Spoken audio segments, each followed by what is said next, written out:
पितरपक्ष में आप लोग खाना बना के अपने पितरों को देते हैं। खाना देना बहादुरी नहीं है कि हाँ आप पितरों को खाना दे दिए तो आप लोग का बहादुरी हो गया कि आप लोग खाना दे दिए। खाना देने का सही नियम समय होना चाहिए।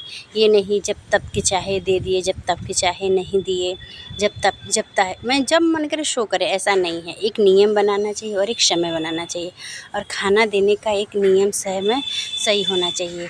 देखिए दोस्तों, खाना देते समय पहले सुबह उठना चाहिए, घर का रूम का झाड़ू पोछा सब करके, गैस वैस साफ़ करके, अपना किचन साफ़ करके तब खाना देना चाहिए। और इससे क्या होता है, पितृ लोग अति प्रसन्न होते हैं कि मेरे घर की जो बहू है या बहू है जो कि बहुत साफ़ सफाई से और बहुत अच्छे से हमें खाना दे रही है। और इससे पितृ लोग घर में लक्ष्मी की बहुत ज़्यादा उन्नति और प्राप्ति कराते हैं, क्योंकि वो भी एक भगवान स्वरूप हो जाते हैं पितृ लोग, क्योंकि उनका ही सारा दिया हुआ धन हमारे पास है और रहेगा और है। और उनका आशीर्वाद सबसे ज़रूरी होता है, जो कि उनका आशीर्वाद पाना बड़ा मुश्किल है। इसलिए दोस्तों, पितृपक्ष में किचन साफ़ करके, रसोई का घर साफ़ करके, आप नहा धो के तब अपने पितृ के लिए भोजन बनाएं।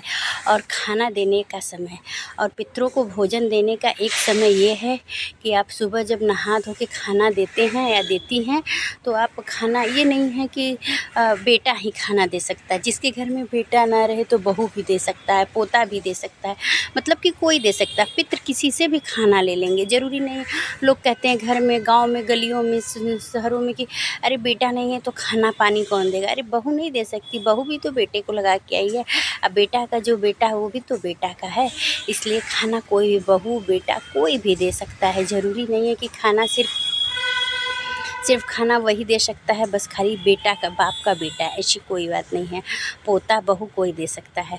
और खाना देने का सही समय है कि आप सुबह कम से कम 10 साढ़े 10 बजे तक खाना अपने पितरों को दे दीजिए। हम लोग को नहीं होता है, जहाँ 10 साढ़े 10 बजता है भूख लग जाता है। हम लोग तो पर डे खा रहे हैं, पूड़ी पकवान सब कुछ खा रहे हैं। इनको तो यहीं 15 दिन खाना देना रहता है, वो भी आप समय से नहीं देंगे, नहीं खिलाएँगे तो इसका कोई मतलब देखिए नहीं निकलता है। इसलिए पितरों को भोजन देने का सही समय रहता है 10 साढ़े 10 से 11 बजे। और उनके खाना में रोज़ आप चेंज करके दीजिए। ये नहीं कि कहीं खाना आप रोज़ दे रहे हैं, सिर्फ उनको वही खाना दे रहे हैं खाली कि बस रोटी सब्जी। अरे कभी रोटी सब्जी, कभी चावल दाल, कभी पूड़ी, कभी पकवान, कभी ठुकवा, कभी गुलगुला, कभी उड़दी के दाल के पकौड़े, मतलब कि अच्छे खाना डिश बदल के। जैसे आपका मन करता है कि आज ये चीज़ खा ले, आज वो चीज़ खा ले, वैसे उनका भी तो मन करता है। इसलिए दोस्तों, अपने पितरों को सही से खाना दाना पानी दीजिए, ताकि आपकी उन्नति हो सके, आपके घर का विकास हो सके। पितृ लोग ऊपर से बहुत आशीर्वाद देते हैं, उनके आशीर्वाद का सदा आप लेते रहिए। बोलिए श्री कृष्ण की जय।